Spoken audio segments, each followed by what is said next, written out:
they're stuck and they can't leave their places. But the problem is if you opened up all borders and said we don't have borders or anything. No, like me right now, I can't leave. Yeah. While my application for my OPT is pending, I can't leave. Yeah. I can't go anywhere. And here in the United States, former President Donald Trump has taken a sharp detour from the anti-immigrant rhetoric that he constantly delivers on the campaign trail. Speaking to the media, the Republican said that he wants to give automatic green cards to foreign students who graduate from American colleges. The ex-president said that if he is reelected in November, he would implement this new policy on day one. Now, when asked why he wanted to give permanent residency to foreign students, the convicted felon said America is losing out on retaining top talent. The presumptive Republican nominee also said that many foreign students from India and China studying in prestigious colleges are forced to return home after not getting work visas after graduation. Trump says that he wants to retain more foreign students, particularly those from India who graduate from American colleges and universities. Now, more than 1 million international students study in colleges across the United States, contributing more than $40 billion to the American economy. Countries like China, India, South Korea, Canada, and Vietnam top the list for sending the most students to the United States. Now, immigration has been a core issue for Donald Trump and his campaign this election cycle. In fact, his recent stance on giving green cards to almost 1 million foreign students comes in stark contrast to his usual take on immigrants. In fact, just this week, the Republican called immigrants criminals and drug dealers and said they were invading the United States. Maybe we could just stop it right there, because I think it gets across both points. So he wants to. Well, this would affect you a lot, so this would be great. I don't like it, though. Yeah. Alrighty. So tell me what's going on. What does he want to do? So he just briefly mentioned it in one of the podcasts, and then he got a lot of backlash about it. He said that he wants at least international students who graduated in U.S. universities to have in their diploma attached a green card. They should automatically qualify for a green card. That's what he's saying. Okay. And why wouldn't you support that? I wouldn't support that because it doesn't have qualifications. You know how people just go to schools here online or just like scam or fraudulent education. It's not really, you can't just say that everyone who graduated in U.S. universities can get it. You should have, they did retract it 3 days after and said that, well, of course it will go through a normal vetting process and all those things. But if you just stick to his first statement that they should just get it automatically once they get their diplomas. Yeah, so the problems I would see, one is we do have an issue in this country right now with what's flipping, which was AI's taking white-collar jobs. Mm. And if you open up the door for every immigrant that comes and goes to school here, they're going for white-collar jobs. The problem we have in America right now is we don't have enough blue-collar workers. Yeah. And so the reality is it seems like it would be solving the wrong problem. I mean, we need more people that are willing to be plumbers and willing to build homes and things like that. Mm-hmm. We don't need another person that, can do finance or a technology person or something like that. So it's on those sides, because right now, if you're a technology company, you don't need someone to be in the United States to work for you. Yeah. You can have someone overseas work for you. Exactly. And that's what they're trying to do now. Most companies are doing that because why? First, it's cheaper. Second, it's more efficient because they don't need actually to be here to get things or the job done. Yeah. They don't need to be here. And so it's like, I don't think it would really solve any of the problems that we're really facing. It's unfortunately the person he's attacking, the people who are coming across the border, those are the people who would actually do the blue collar jobs. Yeah. And that we need help with in the country than necessarily. So, but it's interesting because your perspective, you're actually going through it. Yeah. I mean, I would say it's all bad. I wouldn't say it's all bad. I wouldn't say it's all bad. I would just say that it would require a lot of qualifications. It's not everyone is qualified to have it. Because then so you can just enroll in any US universities and graduate here and have automatically be qualified for a green card. And everyone will just use it. Yeah. Everyone will just use that to enter the US. And I'm not opposed to that. I'm just saying that there should be stricter qualifications for that, because he said that even for junior colleges and just US universities in general, you if we talk about like the regular route, the current route of international students now, they don't really have a lot of options, and it's very expensive to actually go through it. Yeah. And people who actually wanted to work here and have the opportunities to utilize their professions here have gone through a really, really, really tedious process, an expensive process. Yeah. So can you explain a little bit about your process of what you have to do to even get a chance of getting a green card? Yes. So what like, I guess you don't have to use your exact example, but use an example similar to yours of what someone would have to do to get a green card right now if they're coming in as a student. Well, I'll walk you through what's after graduation for international students. Okay. For international students, you have maybe about like 3 reasonable options. Okay. You have the OPT, Okay. which is they grant you a year or 24 months, depending on what studies you finished. They give you a year or 24 months of valid stay here, as long as you get employed. You're not unemployed for more than 3 months during that stay, then you can stay here. But it also requires application. Obviously, it's like an extension of your student visa after graduation. And then there's also a route where you have to fly back to your country within 60 days from your graduation or program end date, and then apply from there. Maybe an H-1B visa or the usual lottery visa Okay. And that people use. are those easy to get? It's not easy because first, there are, I think, I'm not sure of the exact numbers that they grant each year, but there's only limited slots for each year, and that's for the whole world. Oh, wow. That's for the whole world. I think it's not more than 200,000. Okay. So you're limited on how many that they're pulling in, and so you have to go that route. And can you just do it on your own, or do you have to have like an employer do it for you? For the H-1B, it needs to be sponsored. You have to have an employer. Okay. So You can do H-1B without sponsorship, but it's hard. It's not the usual route that they take, because you instantly get denied. okay. And then what's the last option? Last option is obviously green card visa. But for a green card visa, Well, what does that even mean? What's green card visa? well, compared to other visas, green card gives you permanent residency here. Permanent residency, you get to stay here indefinitely. As for H-1B, you only have like 3 years Okay. that you can stay here. For OPT, you have 1 year or 24 months.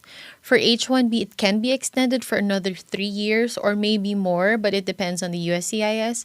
But usually it's 6 years max. Okay. For green card, is the benefits of getting a green card would be, well, you get to stay here indefinitely, you get social benefits, you get most of the benefits that citizens have, plus you get a shot at getting a citizenship. So what are the ways to get that route? Well, there's EB, employment. For employment, I'm talking about employment visas. Okay. Because that's what they're trying to fix. They want professionals to stay here and actually work in the U.S. Okay. So for employment, they have employment-based visas like EB2 visas for those who has education higher than just a four-year degree Okay. college. And then there's an EB3 visa for national visa.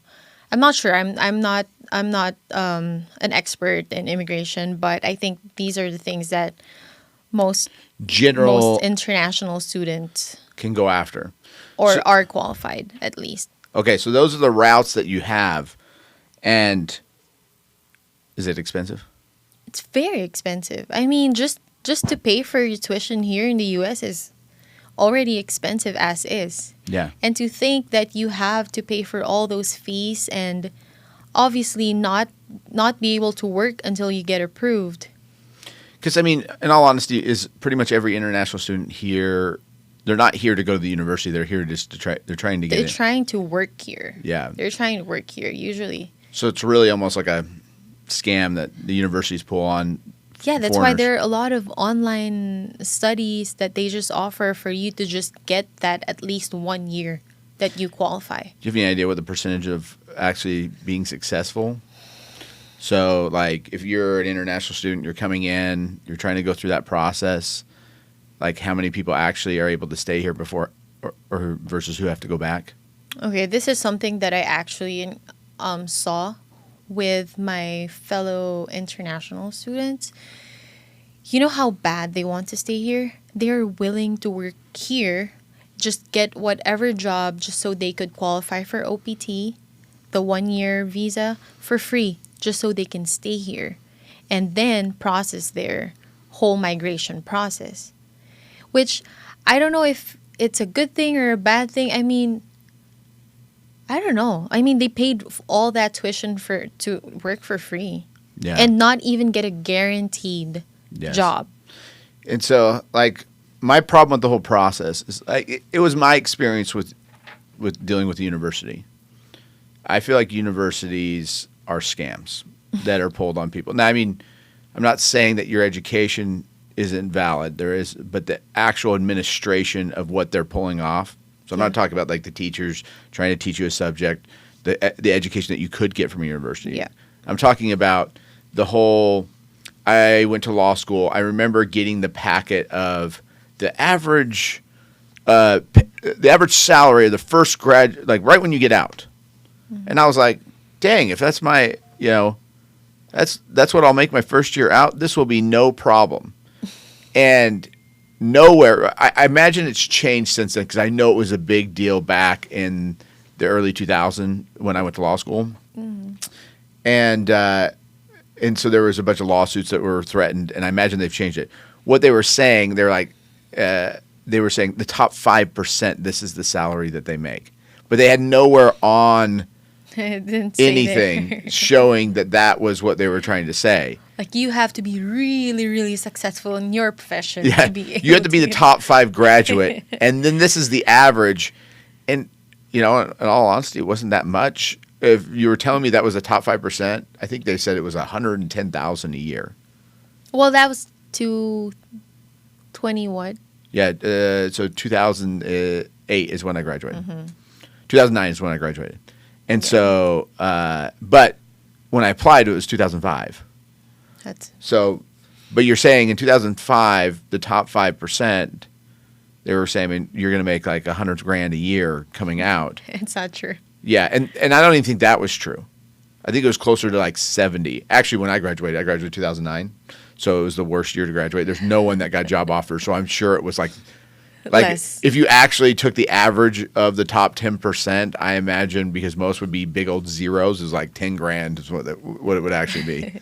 But the reality, 10 grand? well, yeah, because most of my friends that I talked to, they were like a year later, they still had a job. They were living with their parents, and I guess you could say they, a lot of them got jobs doing other things, but we actually, I don't want to mention his name, but we even had a kid I graduated with that went and shot up a university. Yeah, because he lost his mind, and like the hard part is like I knew the kid in law school, and he was just a great guy. And like you would have never expected him to do anything. Now, luckily, I don't think anyone died. Yeah. He was the only one that actually died.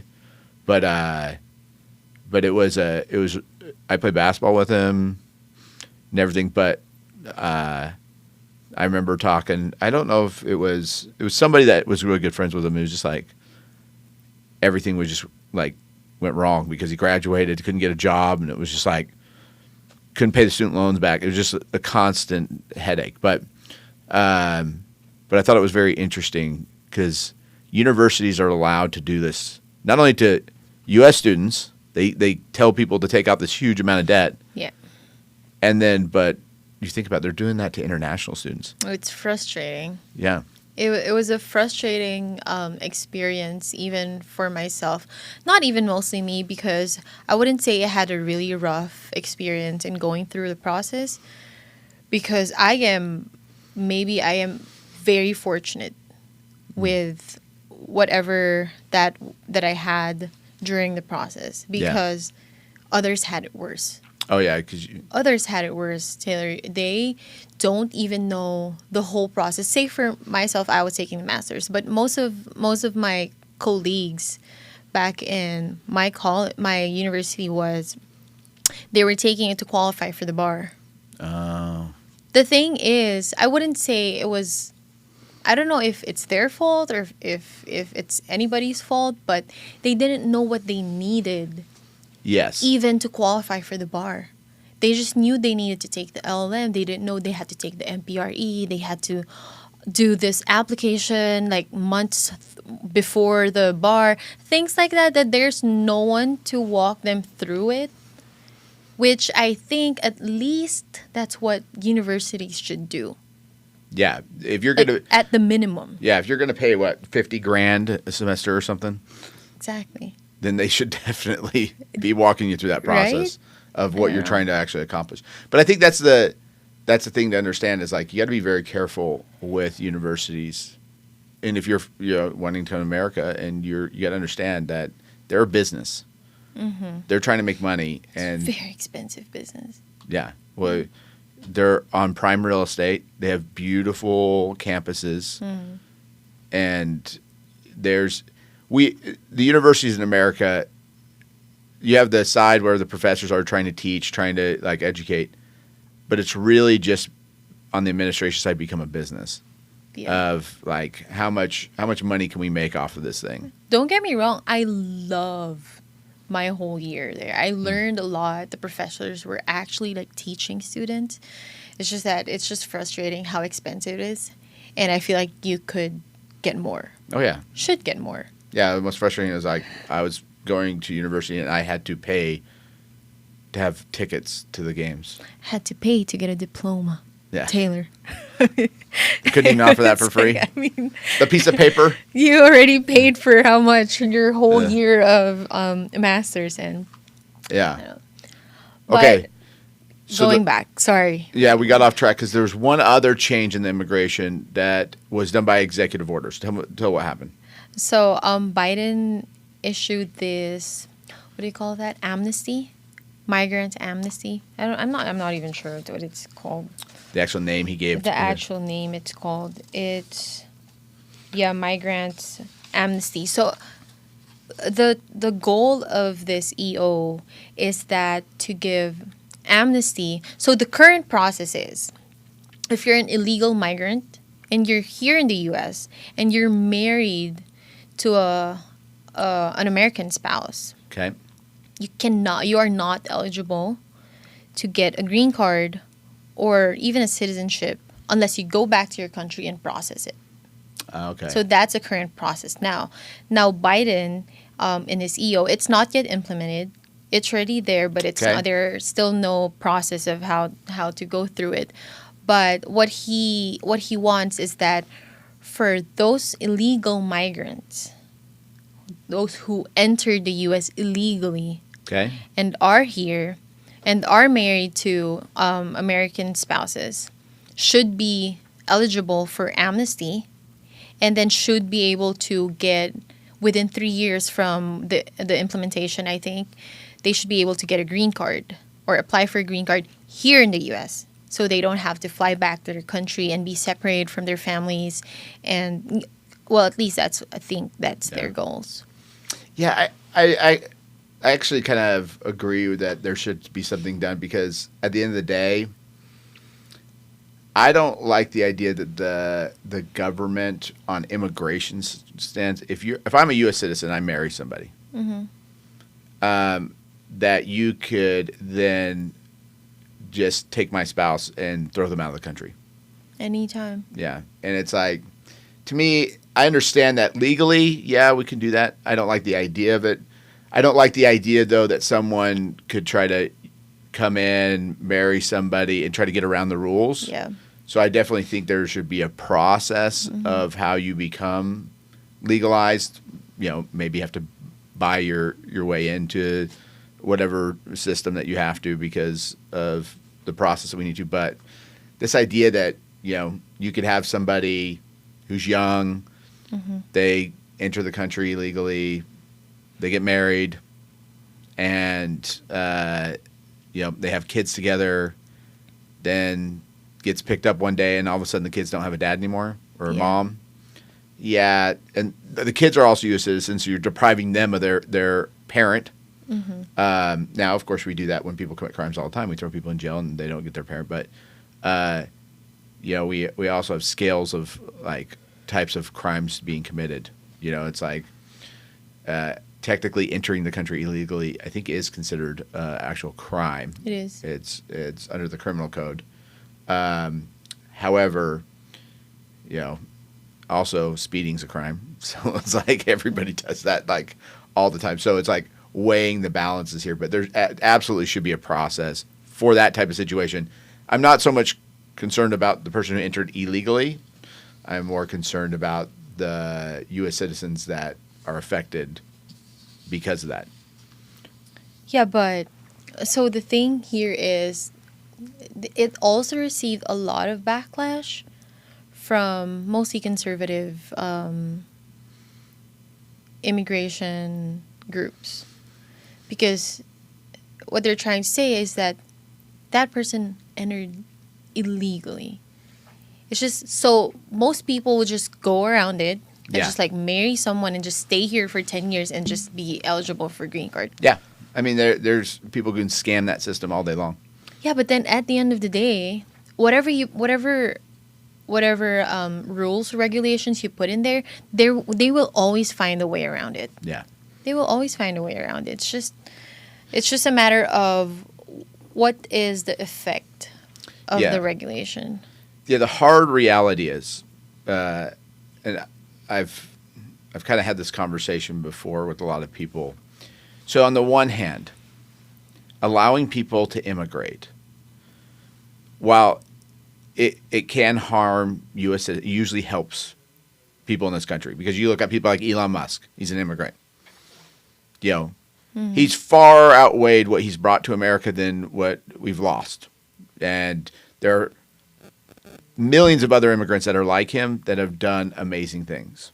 So Americans usually benefit by immigration, especially by successful people like Elon Musk that can drive jobs and do things like that. The problem with immigration is it brain sucks out the talent from other countries that are trying to develop themselves. See, like you're in your situation, the Philippines don't have your abilities because now you're here. So you have that dual problem, which is on the one hand, countries have a hard time developing like the Philippines, because if you're really bright, you're going somewhere else. You're gonna leave. Yeah. You're just gonna leave. But on the other hand, what do? Do you force people and say, "Oh, you can't leave these islands Yeah. because this nation needs you"? Like, that was the hardest thing when I lived in the Philippines, was the realization that one day I got to leave and I could go anywhere in the world. Anywhere. Yeah. And the guys that I was with that were Filipino will never leave the Philippines. Most of them. Yeah. Because they can't. And Americans don't have that. They don't understand the privilege of just being an American. They have no concept in their head that most people in the world are trapped. Yeah. They're stuck and they can't leave their places. But the problem is, if you opened up all borders and said we don't have borders or anything, you're going to have mass people going to places and causing serious problems. No, like me right now, I can't leave. Yeah. While my application for my OPT is pending, I can't leave. Yeah. I can't go anywhere. I'm stuck in the U.S. Yeah, but I'm not saying it's a bad thing. It's just like I'm just stuck. The fact that I'm stuck. But It's a lot better than being stuck on an island, a bunch of islands that is about the same size as Arizona. Even smaller. Yeah. Because you can, I mean, America, there's so many places to go in America that you can Yeah. go. But these are hard concepts, one, for Americans to understand because we don't experience it. So we don't have that feeling that, They don't appreciate it. yeah, you see Bora Bora and you go, oh, that's beautiful. Hopefully I can save up enough money to go there someday. Well, Filipino sees that and goes, well, I probably will never be allowed to go there. Yeah. Or, someone that lives in Nigeria or some other place. There's such a difference between that ability. And that is this idea that you should open up borders and allow people to travel freely because people should have that right. At the same time, you kind of see that Europe has kind of done that, and now they're having to reverse their policies because you bring too many people in Yeah. that can't assimilate into a culture, then you have all other different types of problem. Unfortunately, there's no good answer to how to solve the problems other than They need to find the balance. hopefully we can have a balance where countries build themselves up and so people don't want to leave their countries. And so opening borders, I mean, Europe and America can have open borders because Europeans don't want to live here because Europe's wonderful. So do you think their proposals, or at least what Biden did or Trump proposes, do you think it drives the voters to vote for them? No. Because this is definitely election propaganda. Oh, they're going to get up. So 100% this election, there are what I call Trump supporters. There's probably about 15% of the I don't know exactly how much, 50% that love him. They love because he's funny and they love that personality that he puts out because he believes the things they do and he talks bad about the people that they don't like. So there's that 15%. They'll wear the MAGA hat. They absolutely love him. There are no Biden lovers. Okay, no one out there is stumping for Biden. They don't exist. But there's a far greater percentage that are going to vote against Trump. Why is that? Because politicians no longer run on vote for me. They run for you don't want the other guy to get in, so you have to vote for me. So that is like the real reality of the situation. If you watch, Biden never appeals to people going, vote for me because I've been so great on this issue. He tries those things, but Didn't work. it's always, if I don't win, Trump's going to win. Oh my gosh, it's going to be all horrible. Remember 4 years ago when he was president, like how horrible it was. It's like you guys did the exact same thing. Like for the American population, I see no difference in actually what they are doing between Biden and Trump. I mean, maybe Ukraine is a little bit different. Trump did a lot better on foreign war things that were going on. We didn't have, but Trump still bombed places. He didn't pull out of Afghanistan. I mean, Biden was the one. Well, it just didn't reach the headlines. That's what. Yeah, like he didn't start any wars, which was great. I greatly appreciate. But domestically, I see no real difference. I mean, Trump did his tax cuts. I don't think Biden's done anything in 4 years. Well, he wants to lower student loans. That's what he's. Oh, trying. Biden did some of the student loan stuff, I guess. That was some of the stuff that they got through. But really, like are things really different? When it came to COVID and all the shutting everything down, I mean, Biden would have done the same thing. Exactly. I don't think anyone can be successful in how they handled COVID.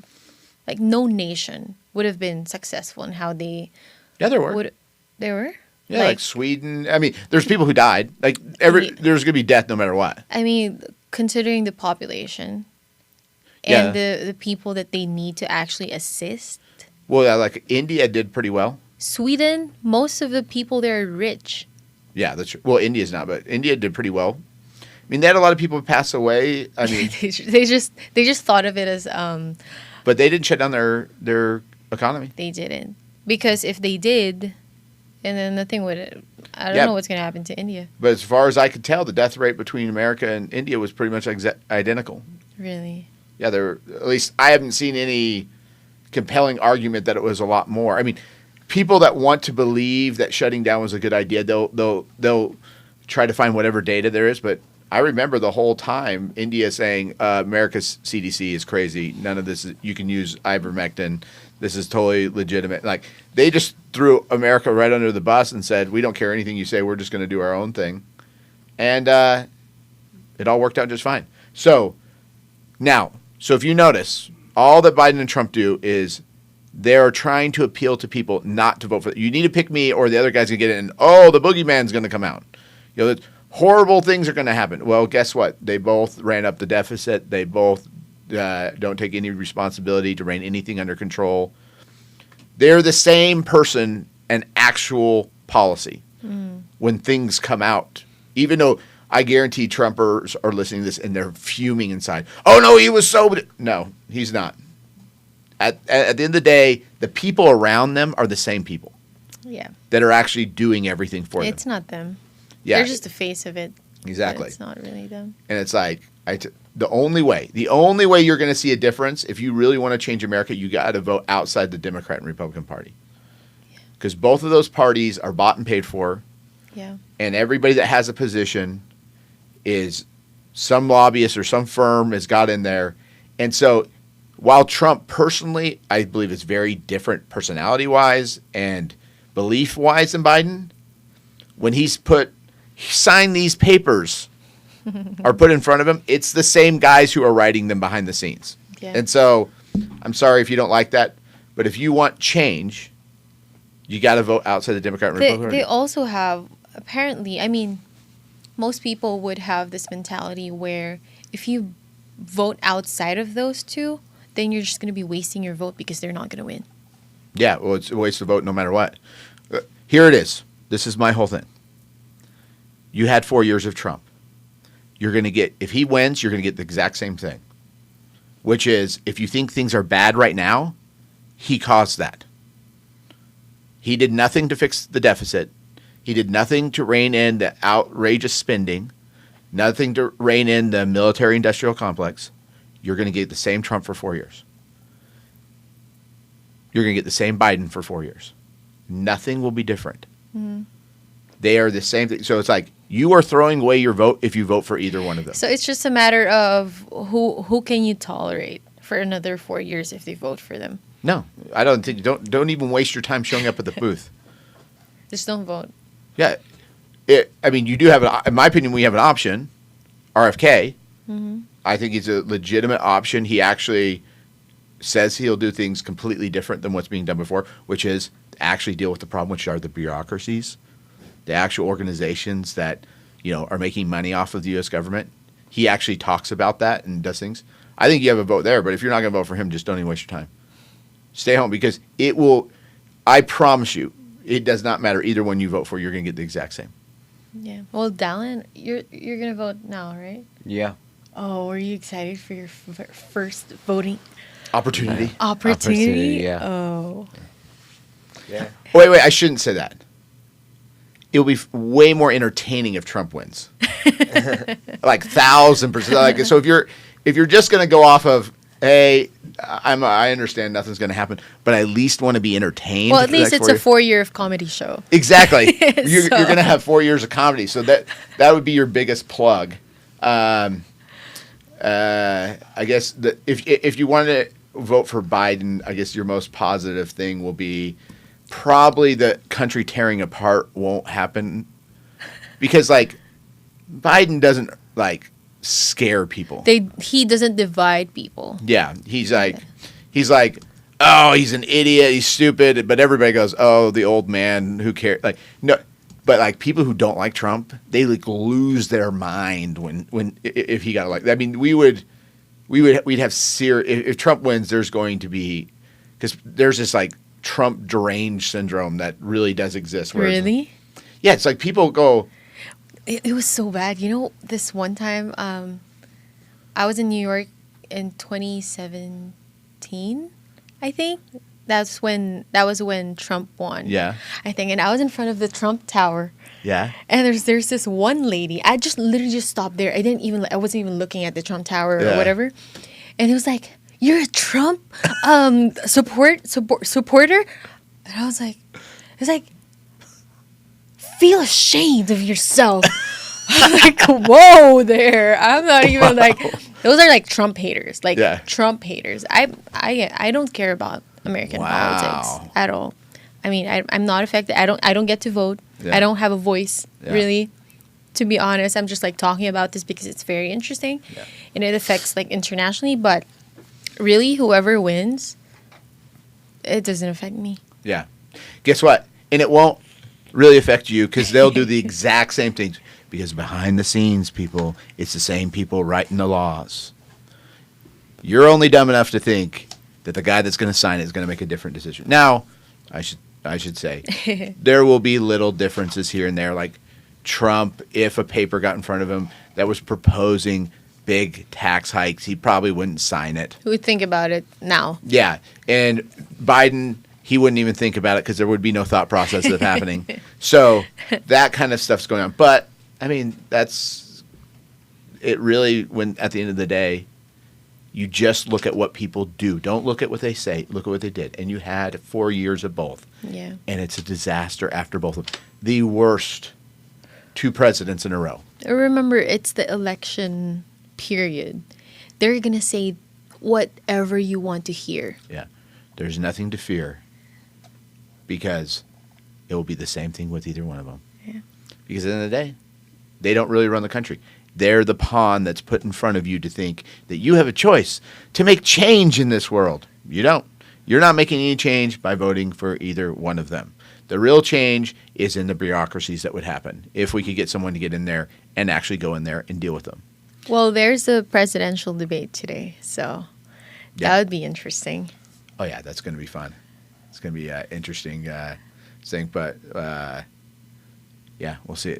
We'll see what 2 80-year-old men can muster up. It's interesting. It's going to be very fun to see what happens with that. All right.